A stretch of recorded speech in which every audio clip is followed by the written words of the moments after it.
आज आपण एक साधी सोपी भाजी बनवणार आहोत, पण त्याचबरोबर ती पौष्टिक आणि चविष्ट आहे. तीच म्हणजे मुळ्याच्या पालाची भाजी. ह्यासाठी मी आहे ना तूर डाळ घेतली आहे. ही 1/4 कप तूर डाळ आहे. त्याला छानपैकी धुवून घेतलंय मी आणि इथं मी धुवून 2 ग्लास पाणी टाकलेलं आहे. पाणी टाकून हे उकळवायला ठेवायचं आहे गॅसवर.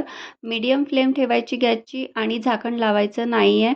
आता हे आपल्याला आहे ना मुळ्याचे पाला घ्यायचा आहे, जो मी स्वच्छ धुवून घेतलेला होता. 3 मुळ्यांचा हा पाला आहे.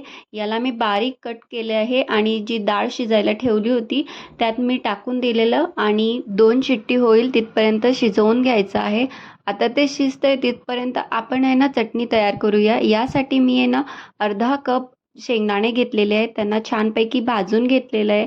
7-8 मिरच्या घेतल्या, त्यांना सुद्धा भाजायला ठेवलं आणि किंचितसे असं तेल टाकलेलं आहे. तेलाने मिरच्या छान भाजल्या जातात. तर आता हे जे आहे ते आपण थंड करून घेऊया. तर थंड झाल्यानंतर शेंगदाणे आणि मिरच्या वाटायला घेऊया. त्यात आपण थोडासा लसूण टाकूया आणि एक फेर फिरवून घेऊया. आता थोडंसं 1/4 कप आपण पाणी घालणार आहोत आणि कोथिंबीर घालणार आहोत. पाणी थोडं कमी जास्त चालेल. आपण चटणी इतकी पातळही नको की जास्त कलसायला वेळ लागेल तेलामध्ये. आता हे जे आहे ना कुकरची शिट्टी झालेली आहे, 2 शिट्ट्या. आता आपण आहे ना कढई घेऊ. कढईमध्ये आपण 1/4 कप च्या ॲप्रॉक्स तेल घेऊया आणि तेल छानपैकी गरम झालं की मोहरी 1 चम्मच टाकूया, जिरं 1 चम्मच टाकूया. त्यानंतर आपण जी पेस्ट केली आहे चटणीची, ती पेस्ट आपल्याला टाकायची आहे.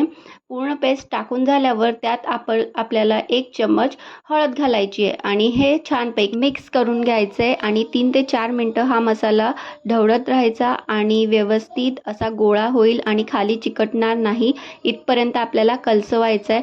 तो झाला की त्यामध्ये आपण जे कुकरमधलं मिश्रण आहे ते आपण यामध्ये टाकूया. जर गरज असेल, तुम्हाला जर घट्ट ग्रेव्ही आवडत असेल तर तुम्ही इथे पाणी नका घालू, पण मला आहे ना थोडंसं पातळ हवं होतं त्यामुळे मी किंचित पाणी घातलंय, जास्त पण नाही घातलंय. आणि नंतर मीठ टाकायचं आणि याला आहे ना मिक्स करून घ्यायचं आणि 5 मिनटं आहे ना मीडियम फ्लेमवर शिजवायला ठेवून द्यायचं.